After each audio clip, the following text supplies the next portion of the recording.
Hello दोस्तों, स्वागत है आपका हमारे YouTube चैनल में। दोस्तों, आज हम बातें करेंगे जोन प्रकाश राव, जानू माला यानी जोनी लीवर के बारे में।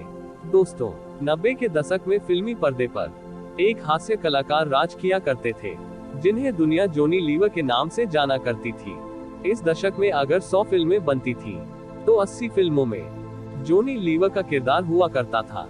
उनकी कॉमेडी इतनी कमाल की होती थी कि फिल्म देखने आए दर्शक हीरो को भूल जाते थे, मगर याद रह जाते थे जोनी लीवर। मगर दोस्तों, क्या आपने कभी सोचा है, इतने पसंदीदा कलाकार होने के बावजूद उनके साथ ऐसा क्या हुआ था, जो वे अचानक फिल्मी दुनिया से गायब हो गए थे? क्या आपको पता है कि कैंसर की बीमारी ने उनके घर परिवार और करियर को कैसे तबाह कर दिया था? क्या आपको पता है कि फिल्मों में वापसी कर रहे जोनी को कैसे बड़ी साजिश के तहत गायब कर दिया?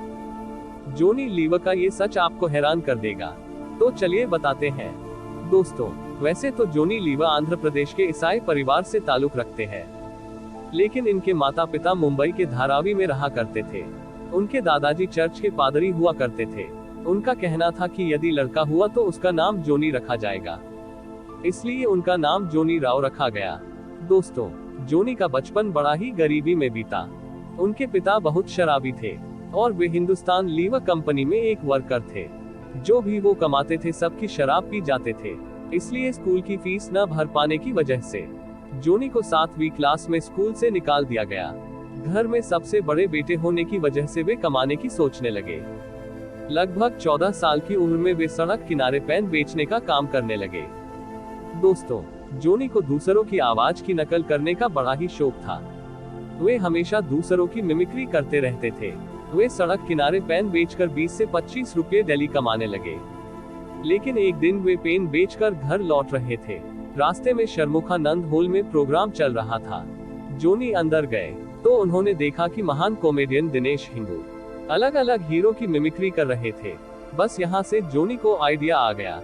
वो पेन बेचते, मगर अपनी आवाज में नहीं, कभी ओम प्रकाश की तो कभी अशोक कुमार की आवाज में। मिमिक्री के दीवाने लोग दूर दूर से उनके पेन खरीदने आने लगे। अचानक उनकी कमाई 25 रुपये से बढ़कर 250 से 300 रुपये तक होने लगी। कई सालों तक उन्होंने यही काम किया। उसके बाद पिताजी ने उन्हें भी हिंदुस्तान लीवर कंपनी में नौकरी दिलवा दी, लेकिन उनके पिता उनकी मिमिक्री से चिढ़ा करते थे। इसके बावजूद भी जोनी कभी कभी कंपनी के प्रोग्रामों में मिमिक्री करते रहते थे। एक बार सन 1977 में कंपनी के प्रोग्राम में जोनी को मिमिक्री करते हुए उनके यूनियन लीडर ने देख लिया। जोनी को मिमिक्री करते देखकर वह इतना खुश हुआ कि उसने अचानक स्टेज पर पहुंचकर जोनी के हाथ से माइक छीनकर कहा, आज से इसका नाम जोनी लीवर पुकारा जाएगा। उसी दिन से जोन राव जोनी लीवर बन गए। वे फिल्मों में कैसे पहुंचे, ये दिलचस्प किस्सा आपको सुनाते हैं। कंपनी में नौकरी के साथ साथ जोनी मिमिक्री शोज भी किया करते थे। एक दिन जोनी लीवर कल्याण जी आनंद जी से मिले। बस यही से उनकी जिंदगी बदल गई। उन दिनों कल्याण जी आनंद जी की तूती बोल रही थी। उनके बड़े बड़े सोच हुआ करते थे। बड़े बड़े अभिनेता जैसे अमिताभ बच्चन, अनिल कपूर, धर्मेंद्र कल्याण जी आनंद जी के साथ काम किया करते थे। जोनी लीवर भी उनके साथ आने जाने लगे। लेकिन एक दिन बड़ी मजेदार घटना हुई, जहां से वो बॉलीवुड में पहुंच गए। बात 1980 की है।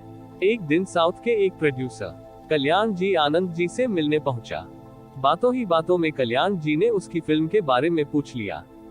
प्रोड्यूसर बोला, फिल्म तो पूरी हो गई है, बस 1-2 कॉमेडी के सीन्स बाकी है। जगदीप के साथ कोई छोटा मोटा कॉमेडियन मिल जाए तो काम हो जाएगा। अचानक कल्याण जी ने जोनी लीवर की तरफ इशारा करते हुए कहा, इस कॉमेडियन को ले जाओ। पहली बार जोनी लीवर ने फिल्म ये रिश्ता ना टूटे में राज बब्बर और विनोद मेहरा के साथ काम किया।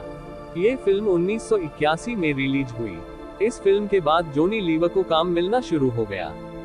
एक बार अब्बास मस्तान, काजोल और शाहरुख खान को लेकर फिल्म बनाने जा रहे थे। उन्हें एक ऐसे कॉमेडियन की जरूरत होती है जिसे भूलने की बीमारी हो। इस रोल के लिए उन्हें जोनी लीवर पसंद आ गए।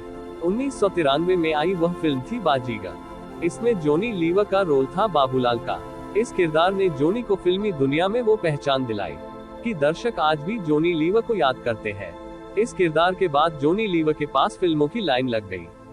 आलम ये हो गया था कि जोनी के छोटे से किरदार की फीस लीड हीरो की फीस पर भारी पड़ने लगी। लेकिन अचानक साल 2000 में वे पर्दे से गायब होने लगे। जो अभिनेता हर दूसरी फिल्म में नजर आता था, वह अब कभी कभार ही फिल्मों में दिखने लगा। दोस्तों, आपको इसकी वजह बताते हैं। जोनी लीवर के 2 बच्चे हैं, बेटी जिमी और बेटा जैजी। साल 2000 में इनके बेटे जैजी की गर्दन पर एक गांठ उभर आई।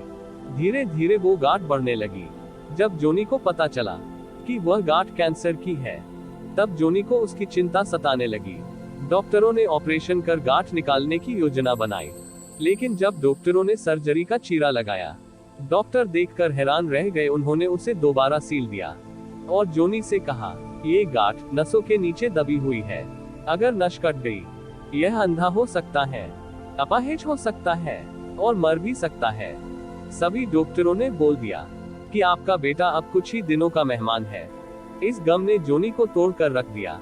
उन्होंने एक्टिंग छोड़ दी और शराब के नशे में डूब गए। बेटे को कभी इस चर्च तो कभी उस चर्च लेकर जाते। 2 साल तक बेटे को इस हालत में देखकर वो रोते रहे। लेकिन दोस्तों, एक दिन चमत्कार हो गया। साल 2002 की बात है। जोनी बेटे को लेकर एक चर्च में गए। वहां पादरी उसे देखकर बोले, जोनी, अपने बेटे को न्यूयॉर्क के अस्पताल में ले जाओ, गॉड इसे ठीक कर देगा। केवल गॉड के सहारे बैठे जोनी लीवर अपने बेटे को लेकर न्यूयॉर्क के उसी अस्पताल में पहुंचे जहां पादरी ने बताया था। वहां सच में चमत्कार हो गया। वहां डॉक्टरों ने चेक कर सिर्फ 10 ही दिनों में गांठ को निकाल दिया। इस चमत्कार से जोनी लीवर इतने प्रभावित हुए कि वो चर्च के धार्मिक कामों में लग गए और सालों तक बाइबल के उपदेश देते रहे। इसके बाद उन्होंने फिल्मों में वापसी करने की कोशिश की, लेकिन उन्हें साजिश ले डूबी। दोस्तों, जोनी की वापसी की खबर सुनकर फिल्म मेकर दोबारा उनके पास आने लगे।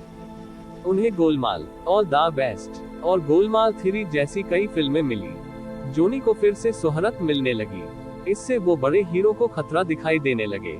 इसी वजह से बड़े बड़े स्टारों ने मिलकर साजिश शुरू कर दी। जोनी लीवर के सीन्स एडिट होने लगे। लीड हीरोज डायरेक्टर पर दबाव बनाकर जोनी के कॉमेडी डायलॉग्स अपने नाम करवाने लग गए। धीरे धीरे इस बेमिसाल हास्य अभिनेता का करियर तबाह कर दिया। कुछ ही सालों में जोनी को काम मिलना बंद हो गया। बॉलीवुड से गुमनाम जोनी लीवर फिर से वहीं पहुंच गए जहां से उन्होंने शुरुआत की थी। वो स्टेज शो करके लोगों का मनोरंजन करते हैं। वो मुंबई में ही रहते हैं और अपने दोनों बच्चों को उन्होंने विदेश में पढ़ाया। जोनी को अब कभी कभार ही फिल्म मिलती है। साजिश और बदकिस्मती इस बेमिसाल कलाकार को ले डूबी। दोस्तों, आपको जोनी लीवर कैसे लगते थे? उनका कौन सा किरदार आपको पसंद है? हमें कमेंट में जरूर बताइएगा। ऐसी ही स्टोरीज को जानने के लिए आप हमारे चैनल को सब्सक्राइब भी कर सकते हैं। बस बेल आइकन दबाना ना भूलें।